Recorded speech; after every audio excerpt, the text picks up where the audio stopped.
Welcome to our channel. Today we how to uninstall Affinity Designer, detailed guide step by step clearly.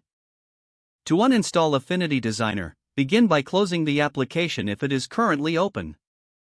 Locate the Affinity Designer icon on your desktop or in your Applications folder. On a Windows computer, open the Start menu and navigate to Settings. In the Settings window, click on Apps. Scroll through the list of installed applications to find Affinity Designer. Once found, click on Affinity Designer to select it.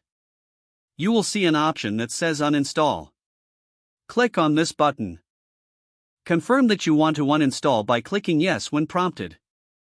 The uninstallation process will begin, and you may have to wait a moment for it to complete. After completion, Affinity Designer will be removed from your system.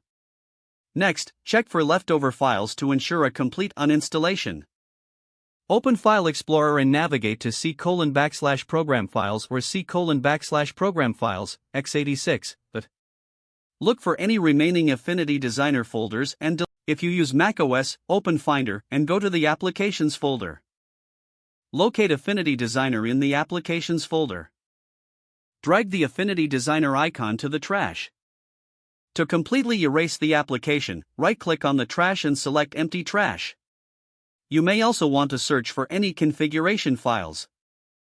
Open Finder and press Command+Shift+G to access the Go to Folder dialog. Type in /library application support and press Enter. Look for any folders related to Affinity Designer and delete them as necessary. After completing these steps, you will have successfully uninstalled Affinity Designer from your computer.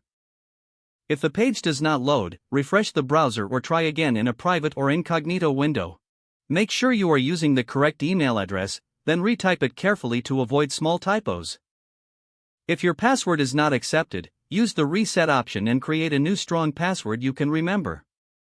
Check your spam folder for verification or security emails, then complete any requested confirmation steps. Enable two-factor authentication if available to improve account security and reduce unauthorized access risk. After signing in, review your profile details so your contact information and settings are accurate and current. If you see an error message, note it down and try again after restarting your device and internet connection. Log out when you finish, especially on shared devices, to keep your account and payment information secure. If the page does not load, refresh the browser or try again in a private or incognito window. Don't forget to like this video and subscribe to our channel for more step-by-step tech guides.